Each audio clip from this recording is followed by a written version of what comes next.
Hello there and welcome back to my channel. Thank you for joining me today. Now here I have for you an interesting position from a money game where white has a 3-2 to play. So have a moment to think about this position. How would you make this play?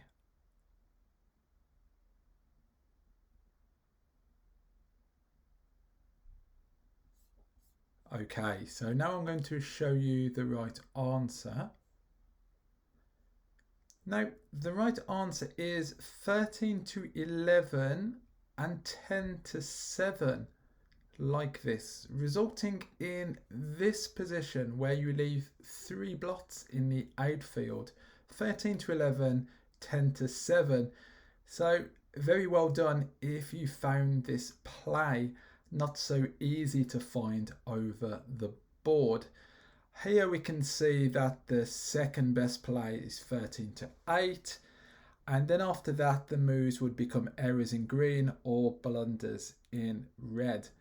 Now this move, the best move, 13 to 11, 10 to 7, does win slightly more games than any other play, and also it has slightly more gammons as well. So what is going on in this position and what makes this the correct play? Now, this play is really all about diversification, flexibility, and what you're trying to achieve, your game plan. So here we can see that green has only one checker back to escape. Green is currently 15 pips up in the race, so green's prerogative here is to get this last checker around the board. Now we as white have already made our 4 point, so we have a priming structure. If we had a deeper point, it would be more like a blitzing structure. So here our objective is to try to contain this back checker by priming him. Now, what else is going on around the board? Well, here we can see that we have an anchor in green's home board, so we are not going to get blitzed. And also it's unlikely that we will get primed ourselves because the anchor is high. And also importantly, green has a blot in board. Green only has a 1 point board and also has a blot, which means we can take some more risks on our side of the board. So after 13 to 11, 10 to 7, resulting in this position, here, unless green rolls something like a 6-3 or a 6-5, then green is going to be unable to hit us and cover the blot on the other side of the board without leaving other blots.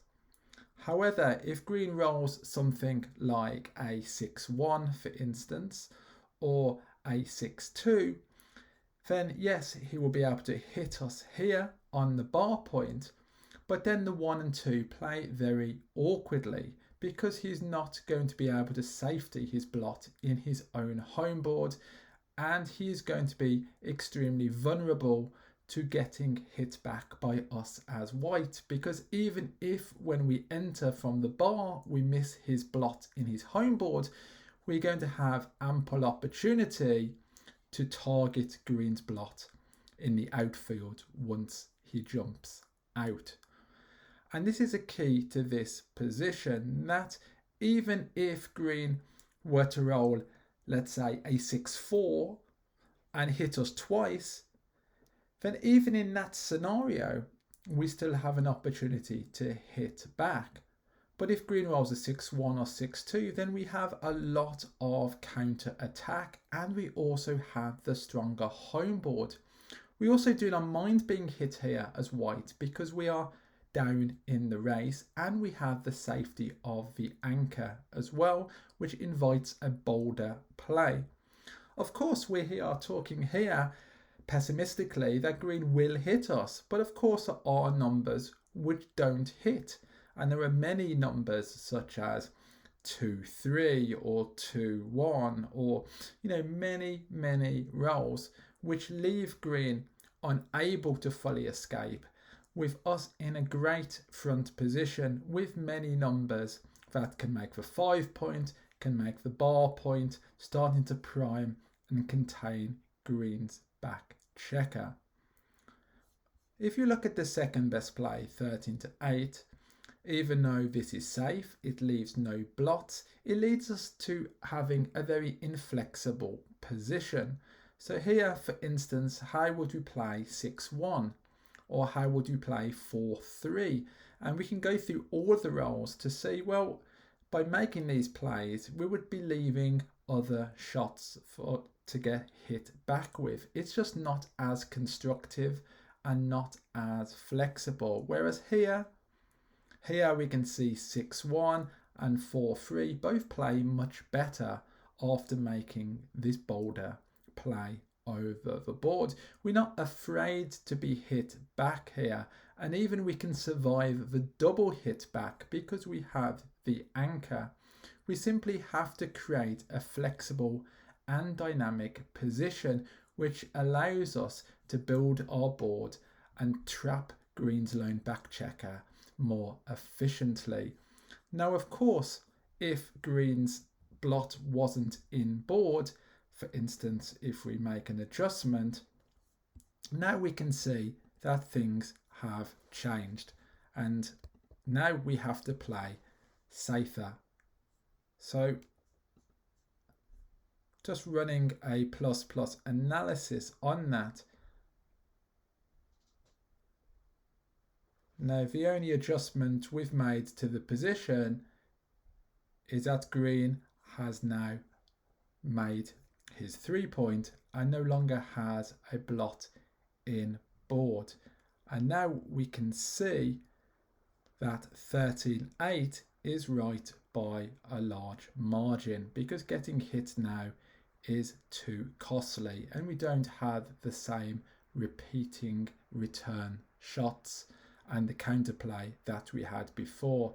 And here, if we made the play that we considered before, 13 to 11, 10 to 7, let's see actually where that even comes up on here. So this now is showing as a double blunder. So here we can really see the advantage of exploiting our opponent's weaknesses. So in this position, we play 13 to 8 because green does not have any weaknesses in his home board. But before, when the blot was there, we could play 13 to 11 and 10 to 7, hoping to make points faster, diversifying our numbers and containing the back checker.